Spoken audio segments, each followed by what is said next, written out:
Have you ever thought about the idea that the real Garden of Eden, the paradise described in the Bible, might actually be in the Philippines? It sounds unbelievable, right? But stay with me. Because what you're about to hear might just change how you imagine the beginning of humanity itself.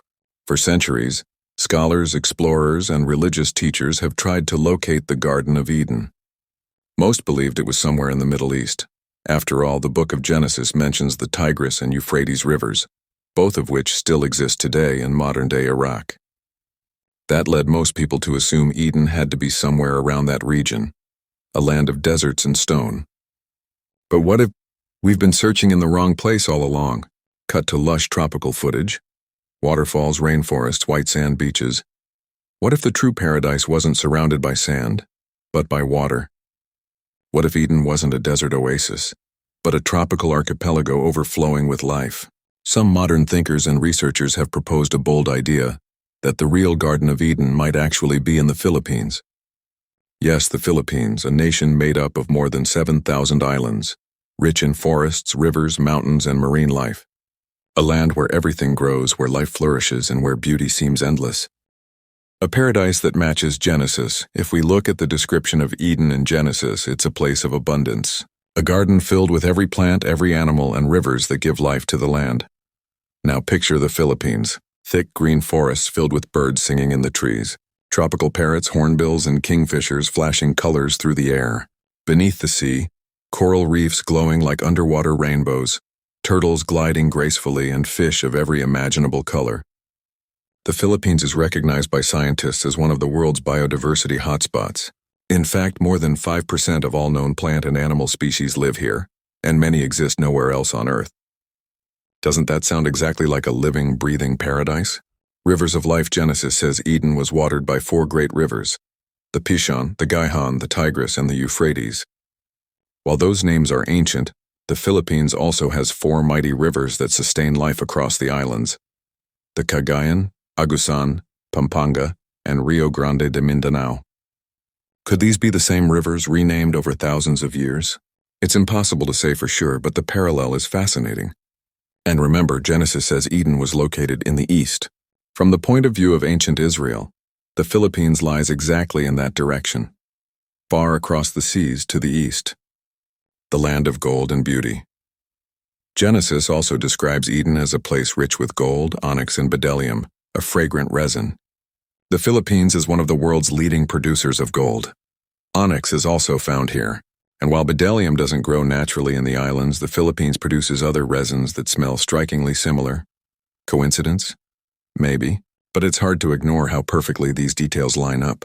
Clues hidden in maps and myths. Ancient maps from as early as the 1500s show a land far to the east, marked as rich, beautiful, and mysterious. Even the mythology of the Philippines echoes the story of Genesis. There's the tale of Malacas and Maganda, the first man and woman born when a giant bamboo split open, bringing humanity into the world. Sound familiar? It's a creation story involving nature and divine power, just like Adam and Eve. The fruits of paradise. In Genesis, the Garden of Eden was filled with trees that bore fruits of every kind. Now look at the Philippines, a land overflowing with delicious, almost magical fruits. Take the star apple, known locally as caimito. It's round, sweet, and often called heavenly. Or the mango, golden, juicy, and rich. The coconut, a tree that gives both food and drink. Bananas, papayas, and guavas growing in abundance everywhere you look. Guardians of nature.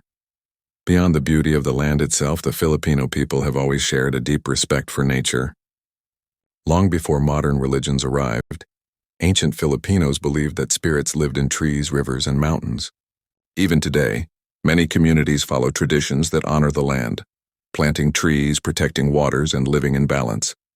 Isn't that exactly what Adam and Eve were meant to do in Eden? To care for the garden, not dominate it, to live in harmony with creation. Reality or symbolism?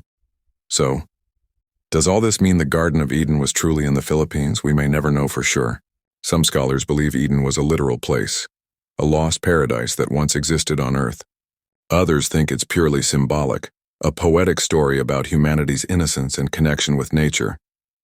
But maybe both can be true. Maybe Eden was a real place that also carried a deeper message, a reminder of the beauty and harmony humans once had with nature.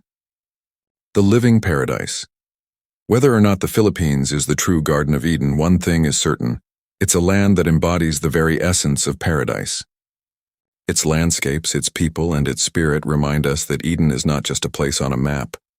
It's a way of living, a state of harmony between humans and nature.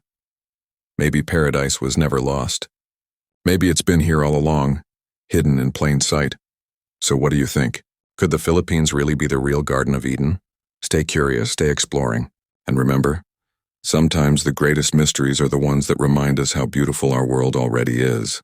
Don't forget to like, subscribe, and join us next time as we uncover more hidden stories, forgotten legends, and the mysteries that shape our world.